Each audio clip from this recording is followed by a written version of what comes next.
Cet acte libérateur. Alors qu'un ciel gris couvait l'après-midi frisquet, c'est une anglophone qui a réussi à réchauffer la petite foule venue célébrer l'adoption de la loi 101. La présidente des anglophones pour un Québec indépendant. Comme la loi 101, Jennifer Drouin a 40 ans. Professeure de littérature anglaise, native de la Nouvelle-Écosse, elle est tombée amoureuse du Québec, de sa langue et de sa culture. La loi 101, pour elle, constitue un rempart utile, sinon nécessaire. J'ai appris le français quand j'ai commencé mon bac à 18 ans dans une université acadienne. Et c'est pour ça que je suis inquiète de le sort du français, parce que j'ai vu c'est quoi l'assimilation des Acadiennes et des francophones au Québec. Cette littéraire, amateur de l'œuvre de Michel Tremblay, est inquiète.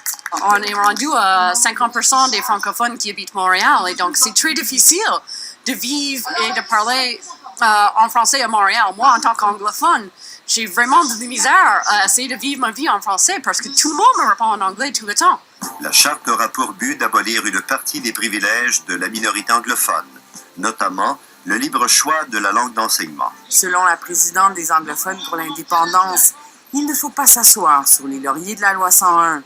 Il y a encore du travail à faire. Une idée que partage le chef du Parti québécois qui propose de faire adopter une loi 202 qui exigerait des gens voulant immigrer chez nous de passer un examen de français avant d'arriver. Des pays comme la Grande-Bretagne demandent ça, la Hollande demande ça, et leur langue n'est pas en péril comme la nôtre. Or, on apprenait ce matin dans un sondage publié par Le Devoir qu'une majorité de Québécois voudrait faciliter l'accès à l'école anglaise.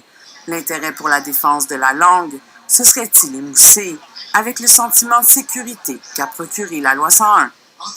Émilie Dubreuil, Radio-Canada, Montréal.